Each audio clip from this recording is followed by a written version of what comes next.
विजयनगर राज्य के एक गांव में रमैया नामक व्यक्ति रहता था। गांव के सभी लोग उसे मनहूस मानते थे।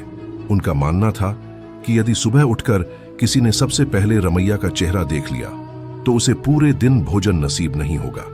जब यह बात महाराज कृष्णदेव राय तक पहुंची तो उन्होंने इसकी वास्तविकता जानने का निर्णय लिया। उस रात रमैया को राजमहल बुलाया गया और महाराज के कक्ष के सामने वाले कक्ष में उसके रहने की व्यवस्था की गई। रात भर रमैया उस कक्ष में सोया। अगली सुबह महाराज कृष्णदेव सीधे रमैया के कक्ष में गए और उसका चेहरा देखा। दिन का प्रारंभ रमैया का चेहरा देखने के बाद अब महाराज को देखना था कि उनका दिन कैसा गुजरता है। उस दिन दरबार में जाने के पूर्व वे भोजन के लिए बैठे ही थे कि उन्हें तुरंत किसी आवश्यक मंत्रणा हेतु बुलवा लिया गया। वे बिना भोजन करे ही दरबार चले गए। दरबार की कार्यवाही जो प्रारंभ हुई तो देर रात तक चलती रही। दरबार की कार्यवाही समाप्त होते तक महाराज कृष्णदेव राय को जोरों की भूख लगाई थी। जब उन्हें भोजन परोसा गया तो उन्होंने देखा कि उनकी थाली पर मक्खी बैठी हुई है। उन्होंने भोजन छोड़ दिया और अपने शयन कक्ष चले गए। कुछ देर बाद रसोइया जब पुण्य भोजन बनाकर लाया तब तक उनकी भूख मर चुकी थी। वे बिना खाए ही सो गए। अब महाराज को विश्वास हो गया कि रमैया मनहूस है।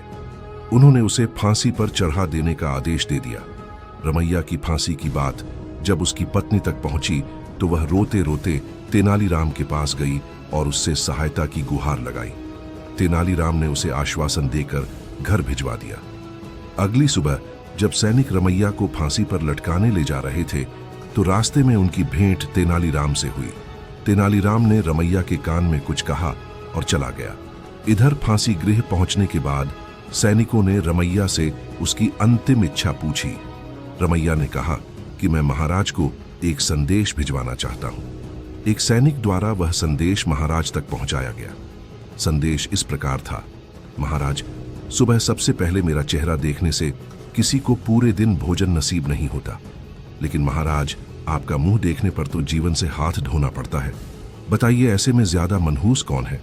संदेश पढ़ने के बाद महाराज को अपनी अंधविश्वासी सोच पर शर्म आई।